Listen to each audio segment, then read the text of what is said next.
ఓం నమ శివాయ. ఓం నమో నారాయణాయ. నరదృష్టి నివారణ, సంచిత కర్మ, ప్రారబ్ధ కర్మ, ఆగమిక కర్మ, దోష నివారణ కాళభైరవాయ నమో నమః. హరి ఓం. ఓం కాళకాలాయ విద్మహే కాళాతీతాయ ధీమహి తన్నో శ్రీ నరదృష్టి నివారణ కాళభైరవాయ నమో నమః. హరి ఓం. మా ఛానల్కి స్వాగతం. చూస్తున్న వీక్షకులకు ప్రేక్షకులకు ప్రియ కాళభైరవ భగవద్బంధులకి స్వాగతం పలుకుతూ మమ్మల్ని ఎంతగానో ఆదరిస్తూ ఉండబడినటువంటి ప్రియ సోదర సోదరీమణుల అందరిపైనను కాళభైరవ స్వామి యొక్క జయంతి ఆశీస్సులు ఉండాలని కోరుకుందాం. ఈ వీడియో మీరు చూస్తున్నారు అన్నట్టయితే, ఈ వీడియో చూడాలి అనుకుంటున్న అయితే మీకు కాళభైరవ స్వామికి ఆజ్ఞ ఉంది అని చెప్పి గమనించగలగాలి. ఈ వీడియో ప్రారంభం నుంచి చివరి దాకా మీరు ఎప్పుడైతే చూస్తారో కాళభైరవ స్వామికి ఆశీస్సులు కలిగి అష్ట కష్టాలకు స్వస్తి పలికి అష్ట ఐశ్వర్యాలకు ఆనందాలకు రాజభోగాలకు మీరు అర్హులు అవుతారు అని చెప్పి కాళభైరవ స్వామికి ఆజ్ఞ చేత మీకు చెప్పడం జరుగుతుంది. కనుక ఈ వీడియోను చూద్దాం, ఆచరిద్దాం, స్వామిని స్మరిద్దాం, ఆయన జయంతి ఆశీస్సులు కూడా పొందుదామని చెప్పి గమనించాలి. 1/12/2024 నుండి 31/12/2024 వరకు పుట్టినటువంటి వారందరూ కూడా ముందస్తుగా జన్మదిన శుభాకాంక్షలు. గతంలో వివాహం చేసుకున్న వారికి వివాహ వార్షికోత్సవ శుభాకాంక్షలు. ద్వాదశ రాశుల్లో గ్రహ గమనాల్ని ఒకసారి వీక్షింపచేద్దాం. వృషభ రాశిలో గురు సంచార స్థితి శత్రుస్థానంలో, కర్కాటక రాశిలో కుజ భగవానుడు నీచ సంచార స్థితి, కన్యరాశిలో కేతు సంచార స్థితి, వృశ్చిక రాశిలో రవి బుధ సంచార స్థితి, బుధాదిత్య రాజయోగము, ధనుసు రాశిలో శుక్ర భగవానుడు సంచార స్థితి, కుంభరాశిలో శని భగవానుడు స్వక్షేత్ర సంచార స్థితి, మీనరాశిలో రాహు సంచార స్థితితో ద్వాదశ రాశుల్లో గ్రహ గమనాలు ఈ విధంగా ఉన్నాయి. కనుక స్వామివారి యొక్క ఆశీస్సులు పొందుదాం, కష్టాలకు స్వస్తి పలుకుదాం, ఐశ్వర్యానికి స్వాగతం పలుకుతాం. అదే కాకుండా 2024 స్వస్తి పలుకుతూ 2025కు స్వాగతం పలుకుతూ ఈ యొక్క సంవత్సరం చివరి ఎండింగ్లో ఎలాంటి యోగాలను పొందాలో కూడా తెలుసుకుందాం. ప్రధానంగా మనకు ఈ సంవత్సరము 2024 కనుక 8 సంఖ్య, అందులో 31 4 సంఖ్య, మంగళవారం పూట అమావాస్యతో వచ్చింది. కనుక ఇలాంటి అమావాస్య తిథుల ఎందున అంటే మనకు సంపూర్ణమైన సంవత్సరం చివరి ఎండింగ్లో ఎలాంటి విధి విధానాలు పాటించాలి, ఏవి చేయొచ్చు, ఏవి చేయకూడదు. అలాగే డిసెంబరు 1వ తారీఖున కార్తీక మాస అమావాస్య ఆదివారంతో కూడుకున్న అమావాస్య ఉంది కనుక ఎలాంటి విధులు పాటించాలో కూడా సంపూర్ణంగా తెలుసుకుందాం.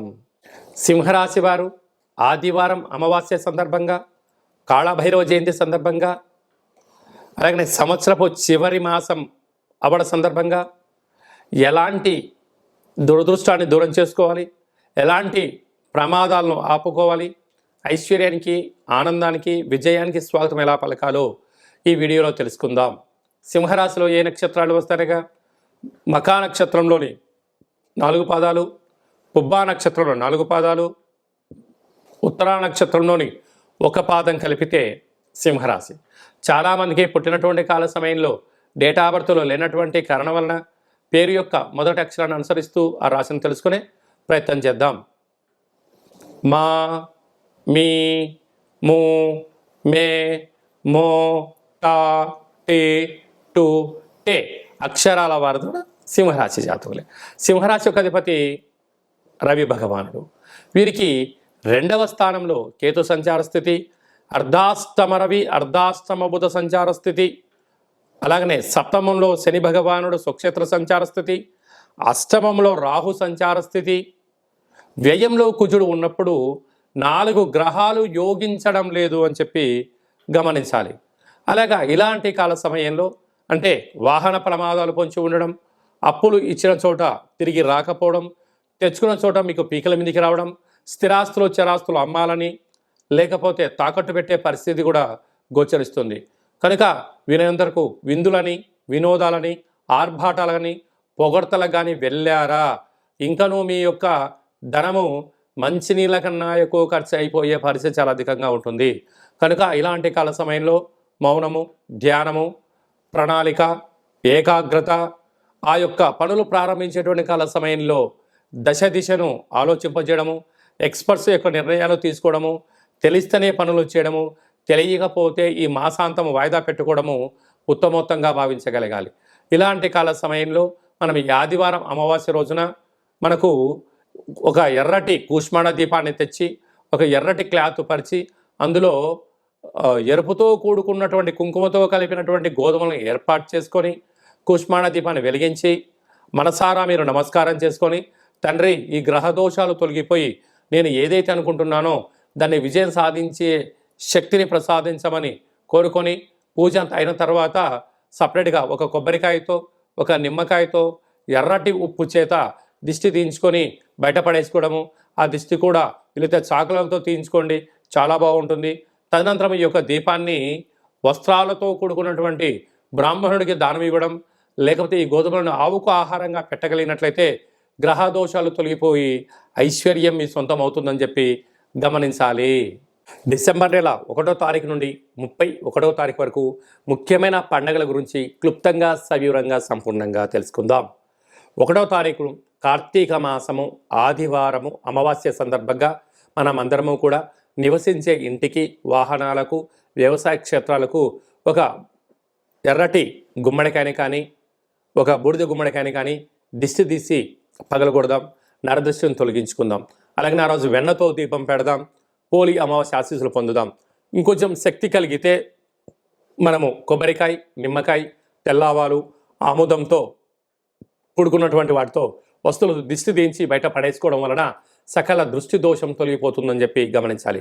అలా కుదరలేని వాళ్ళు ఈ కింద సంప్రదించండి. మీకు వీడియో కాల్ ద్వారా ఎలా చేసుకోవాలో కూడా మీకు చెప్పడం జరుగుతుందని చెప్పి గమనించాలి. మనకు 2వ తారీఖు నుంచి మార్గశీర్ష మాస ప్రారంభము. మనకు 7వ తారీఖున సుబ్రహ్మణ్యేశ్వర స్వామి యొక్క జయంతి. పుట్టలో పాల్పొద్దాం, స్వామిని స్మరిద్దాం, ధ్యానిద్దాం, సకల గ్రహ దోషాల్ని తొలగించుకుందాం. 8వ తారీఖున కాళభైరవ అష్టమి, కాళభైరవ స్వామి యొక్క జయంతి. కాలాన్ని మనం శాసింప చేసుకోగలగాలి అన్నట్లయితే, కాలం మనకు అనుకూలంగా ఉండాలి అనుకుంటున్నట్లయితే, ఏ పనులైతే మనం చేస్తున్నామో ఆటంకాలు తొలగిపోవాలి అనుకుంటున్నట్లయితే స్వామిని స్మరిద్దాం, ధ్యానిద్దాం, కూష్మాండ దీపాన్ని పెట్టుకుందాం, ఒక ముడుపును కట్టుకుందాం, ఆయన ఆశీస్సులు పొంది తిరుగులేని చక్రవర్తులుగా స్వాగతం పలుకుదామని చెప్పి గమనించాలి. 14వ తారీఖున మార్గశీర్ష మాస పూర్ణిమ, దత్తాత్రేయ స్వామి యొక్క జయంతి. అత్రి మహాముని అనసూయ మాతలు కలిగినటువంటి సంతానం కనుక స్వామిని స్మరిద్దాం, గురుచరిత్ర పారాయణం చేద్దాం, స్వామి యొక్క ఆశీస్సులు కూడా పొందుదాం. అలాగే మనకు 23వ తారీఖున మార్గశీర్ష మాస బహుళ అష్టమి కనుక స్వామివారి యొక్క స్మరణ చేద్దాం, కూష్మాండ దీపాన్ని పెట్టుకుందాం, కష్టాలకు స్వస్తి పలుకుదాం. అలాగే మనకు 28వ తారీఖున శనివారము, శని త్రయోదశి సందర్భంగా ఈ ఆంగ్ల సంవత్సరంలో చివరిగా వచ్చేటువంటి శనివారం, శని త్రయోదశి సందర్భంగా మనకు అనుకూలంగా లేనివారు, ఆరోగ్యం కావాలి, రాజయోగం కావాలనుకున్న వారు శనేశ్వర స్వామిని స్మరిద్దాం, ధ్యానిద్దాం, నల్లటి నూనెలతో అర్చన చేసుకుందాం, విశేషం నల్లటి ఒత్తులతో దీపం పెడదాం, స్వామి యొక్క ఆశీస్సులు పొందుదాం. అదే కాకుండా 31వ తారీఖు అంటే 314 సంఖ్య, ఈ 2024 8 సంఖ్య, అందులో మంగళవారము. ఈ యొక్క సంవత్సరం అధిపతి కూడా రాజు కుజుడే అయ్యాడు కనుక వీలైనంత వరకు సంవత్సరం చివరి రోజున వీలైనంత వరకు 100% వరకు మనము దూర ప్రయాణాలు, వాయు ప్రయాణాలు, జల ప్రయాణాలు, కలహాలు, గొడవలు, ఆవేశమైన నిర్ణయాలు తీసుకోకుండా ఉంటే చాలా మంచిది అని చెప్పి గమనించగలగాలి. ఎందుకనగా మనం అందరము కూడా ఇయర్ ఎండింగ్ అని, ఎన్నో రకాల సెలబ్రేషన్స్ అని, ఎన్నో వేడుకల్లో పాల్గొంటూ ఉంటాం. పాల్గొన్నంత వరకు చాలా బాగానే ఉంటుంది. ఆ తదనంతరము జరిగేటువంటి అనేక మంది ఇబ్బందులను చూడడం వలన మనము బైక్ పైన వెళ్తూ ఉంటే మన వేగంగా వెళ్ళే కొద్దీ మన కళ్ళల్లోంచి 2 చుక్కలు నీళ్ళు బయటకు వస్తూ ఉంటాయి. అంటే మనకు దేనికి సంకేతం చెప్తుందంటే, బాబు మితిమీరిన వేగం పనికిరాదు, నువ్వు నీ కంటిలో నుంచి చుక్కలు బయటకు వస్తున్నాయంటే నీ కోసం ఎదురు చూసేవాళ్ళు నీ తల్లిదండ్రులు, మీ భార్య, పిల్లలు నీ ఇంటి దగ్గర ఉన్నారు, మితిమీరిన వేగం పనికిరాదు అని చెప్పి మన దేహము ప్రకృతి ద్వారా చెప్తుంటుంది. ఆ రోజు విందుల్లో, వినోదాల్లో పాల్గొనడం, అరాచకమైన శక్తులతో పాల్గొనడం, అనేక రకాల ప్రమాదాలకు గురవ్వడం, అనేక రకాల వల్ల మీరు ఇబ్బంది పడుతూ మీ కుటుంబాన్ని ఇబ్బంది కలగ చేయకూడదు అనేటువంటి ఒక చిన్న ఉద్దేశంతో చెప్పడం జరుగుతుంది. కనుక అందరూ ఆయురారోగ్యాలుగా ఉండాలి, ఆహ్లాదకరమైనటువంటి వాతావరణంలో ఉండండి. వీలైనంత వరకు గొడవలకు, పంచాయతీలకు, అనవసరమైన మాటలకు, మధ్య పదార్థములకు, అలాంటి వాటన్నిటికి కూడా దూరంగా ఉండే మానవ ప్రయత్నం చేయండి. స్వామివారికి ఆశీస్సులు పొందండి. వీలైతే దైవనామము, ఆధ్యాత్మిక చింతన, వీలైతే అయ్యప్ప స్వామి యొక్క స్మరణ, కాళభైరవ స్వామి స్మరణ, ఆధ్యాత్మికమైన జీవనంలో ఆ ఒక్క పూట ఉండండి. రాబోయే కాలం అంతా కూడా మంచి కాలమే అని చెప్పి గమనించాలి. కనుక మనమందరము కూడా ఇంకనూ ఈ యొక్క డిసెంబర్ మాసంలో విజయాన్ని సాధించగలగాలి అన్నట్లయితే ఒక పాత్ర కంచు పాత్ర అంటారు. ఈ యొక్క పాత్రలో 12 రాసులు అచ్చు వేయడం జరుగుతుంటుంది. ఈ పాత్రను ఎలా ఉపయోగించుకోవాలి, అదృష్టానికి ఎలా స్వాగతం పలకాలో మనం తెలుసుకుందాం. ఇలా ఒకసారి శబ్దం చేస్తే ఓంకార శబ్దం రావడం జరుగుతుంది.